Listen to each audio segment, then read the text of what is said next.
कहाँ हम Randy Orton के हील टर्न की बात कर रहे थे और कहाँ डब्ल्यूडब्ल्यूई ने उन्हें जेली रोल के साथ एक टैग टीम मैच में बुक कर दिया, वो भी समर स्लैम जैसे बड़े इवेंट के अंदर।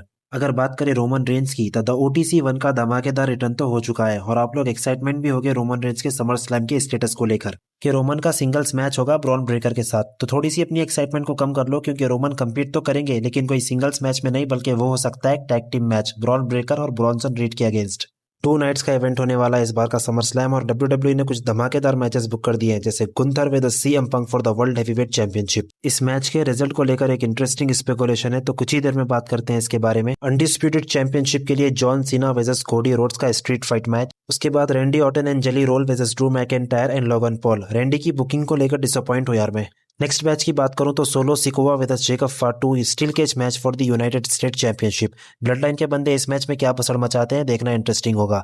अगर बात करूं विमेंस डिवीजन की तो विमेंस वर्ल्ड चैंपियनशिप के लिए ट्रिपल थ्रेट मैच और Becky Lynch versus Lyra Valkyria for the women's intercontinental championship. बहुत लंबी खिंच गई है राइवलरी इनकी। और Tiffany Stratton versus Jade Cargill for the women's WWE championship के लिए। अब आते हैं मेन टॉपिक पर, Gunther versus CM Punk for the world heavyweight championship. इस मैच का हिंट हमें कुछ हफ्तों पहले मंडे नाइट रॉ के एपिसोड में दे दिया गया था, जब सीएम पंक ने गुंथर को धक्का मारकर गिरा दिया था। और सेथ रॉलिंस की भी इन्वॉल्वमेंट दिखाई गई थी इस सेगमेंट के अंदर, जो फिलहाल के टाइम पे इंजर्ड है ऐसा हमें बताया जा रहा है।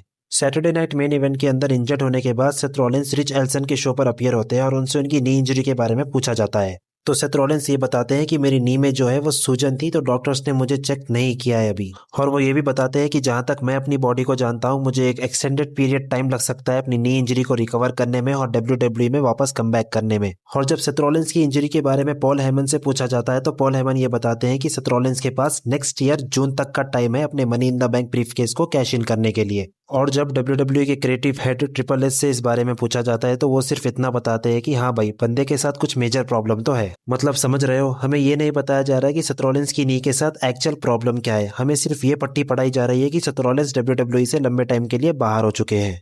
अगर सेथ रॉलिंस की इंजरी कोई मेजर नहीं बल्कि एक माइनर सी इंजरी है, तो यहाँ तो हो रहा होगा गुंथर और सीएम पंक का मैच। हमें पता होगा कि सेथ रॉलिंस तो इंजरी की वजह से बाहर है डब्ल्यूडब्ल्यूई से, और तभी हमें एक शॉकर, एक प्लान भी देखने को मिल सकता है सेथ रॉलिंस की तरफ से। अगर आप मेरे वीडियो को यहाँ तक देख रहे हैं तो बहुत बहुत शुक्रिया आपका। Like and share with your friends and don't forget to subscribe my channel.